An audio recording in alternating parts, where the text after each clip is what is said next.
حييت زفافا للجن في الكويت في ليلة ممطرة من ليالي عام 97.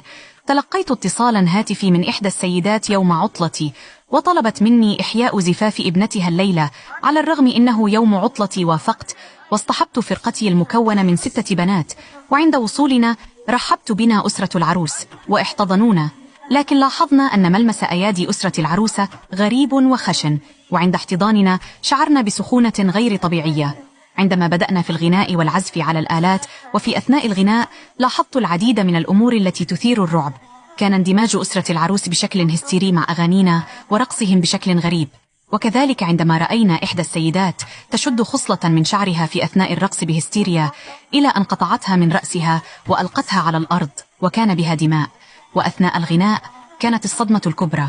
نظرت إلى أقدام النساء فرأيت أرجل عنز. شعرت أنا وفرقتي بالرعب والخوف، ولم أتوقف عن الغناء، وأخبرت الفتيات بإكمال العرض حتى لا يلحق بنا الأذى. ولم يكن الطعام المقدم طعاما عاديا، بل كان عبارة عن ولائم كثيرة جدا تدل على الثراء الفاحش. والعريس كان يرتدي زي غريب كأنه من العصر العثماني، والعروس ترتدي فستانا أسود وبه بعض النقاط البيضاء ومرصع بأحجار نفيسة غالية الثمن.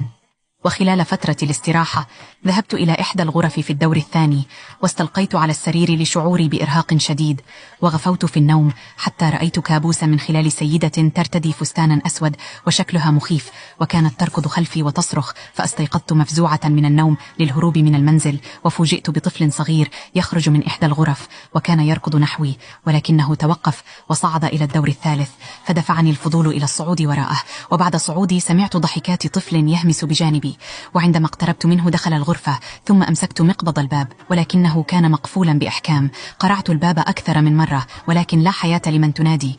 وعندما قررت النزول شعرت أن أحدا يمسك قدماي، وهناك صوت يقول لي: غني غني، أنا أحب صوتك. وبعدها توجهت إلى أعضاء فرقتي وأخبرتهم بأن علينا الخروج من المكان، ولكن يجب أن نستمر حتى أذان الفجر حتى نستطيع الخروج بسلام. وبدأنا الغناء ونكرر نفس الأغاني حتى أذان الفجر. انطفأت الكهرباء فجأة، واختفى ذلك الحفل ليتحول المنزل إلى منزل مهجور ومظلم. فركضنا للخارج وتركنا الآلات وكل شيء لنتفاجأ برجل عجوز يقف خارج المنزل المريب، وقال لنا: ماذا تفعلون هنا؟ هذا البيت مهجور منذ سنوات وليس به أحد، فكيف حدث ذلك؟ فقد هجره أهله منذ عشرات السنين. وبعد هذا الموقف قررت اعتزال عالم الغناء للأبد، وظهرت في لقاء صوتي أروي قصتي. وبعد فترة فقد ذلك التسجيل في ظروف غامضة، وتوفى المذيع، وتوفيت أنا في عام 16 عن عمر يناهز 66 عاما.